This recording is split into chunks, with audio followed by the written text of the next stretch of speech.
இதுதான் சுவிசேஷம்.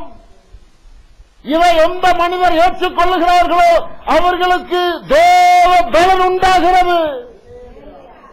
இயேசு ஒருவரே மெய்யான தேவன். உன் இருதயத்தில் நீ விசுவாசிப்பாய் என்றால் உனக்கு தேவ பலன் உண்டாகும். தேவனை பலப்படுத்துவார். இயேசுவும் ஒரு ஆண்டவர் அல்ல, இயேசுவே ஆண்டவர். இந்த ஆண்டவர் மீதோடு முழு இருதயத்தோடு நம்பிக்கை வைப்பாயாக. இந்த ஆண்டவர் ஒரு காலம் கைவிடாத தேவன். எந்த வியாதி இருந்தாலும் எந்த பலவீனம் இருந்தாலும் இந்த ஆண்டவர் எல்லா வியாதியும் மாற்ற வல்லமை உள்ளவர். எந்த கடன் பிரச்சனை இருந்தாலும் மாற்ற வல்லமை உள்ளவர். எந்த நெருக்கங்கள் இருந்தாலும் மாற்ற வல்லமை உள்ளவர். கர்த்தருக்கு ஸ்தோத்திரம் உண்டாவதாக. 1982 ஆண்டிலே நான் வாலிபனாயிருந்தேன். என்னுடைய நுரையீரலிலே நாளன அளவுக்கு அரித்து போயிருந்தது. டிபி நோய் உண்டானது. என்னிடத்தில் எந்த கெட்ட பழக்க வழக்கம் எதுவுமே கிடையாது.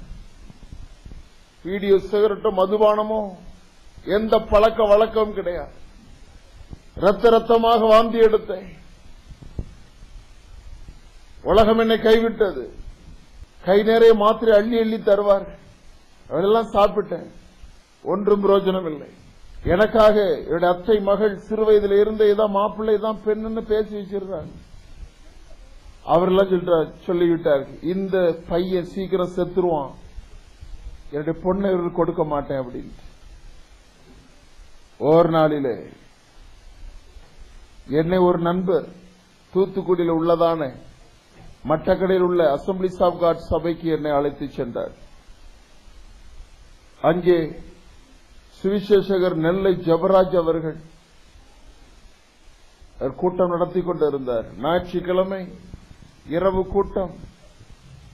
பிரசங்கம் முடிந்து சரியாக மணி 8:45 இருக்கும். எல்லாரும் எழுந்து நின்றார்கள். அப்பொழுது அவர் சொன்னார், கர்த்தருடைய வல்லமை இறங்க இருக்கிறது, உங்களுக்கு என்ன வேண்டுமோ கேளுங்கள் என்று சொன்னேன்.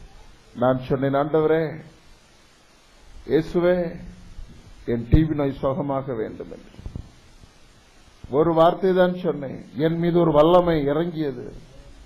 மேடைக்கு பக்கத்தில் இருந்த நான் ஆலயத்துக்கு வாசல் பக்கம் போயிட்டேன்.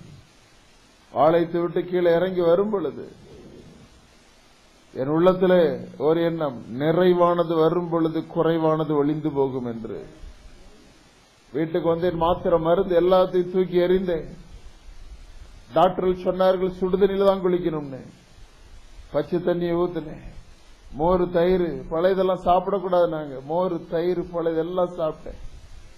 எந்த மாத்திரை மருந்து எதுவுமே எடுக்கவில்லை.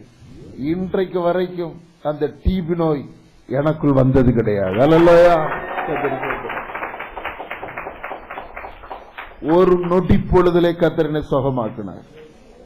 ஒரு நொடி பொழுதிலே ஆண்டவர் என்னை சுகமாக்கினார். கர்த்தருக்கு ஸ்தோத்திரம் உண்டாது. காரணம், இயேசு உயிருள்ளதான தெய்வம். அல்லேலூயா. இதாண்டவர் உயிருள்ளதான தேவன். எந்த மனுஷனை நம்பி நீ வாழ்ந்து கொண்டிருக்கிறாய்? உன் நம்பிக்கையை ஒரு அரசியல்வாதி மீது வைத்திருக்கிறாயோ? உன் நம்பிக்கையை ஒரு அதிகாரி மீது வைத்திருக்கிறாயோ? இயேசுவின் மீது ஒரு நம்பிக்கை.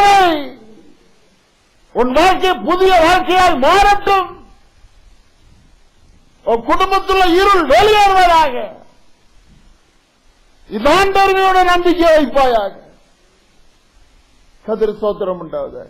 மேலும் இது போன்ற தமிழில் செய்திகளை தெரிந்து கொள்ள சப்ஸ்கிரைப் செய்யுங்கள். நன்றி.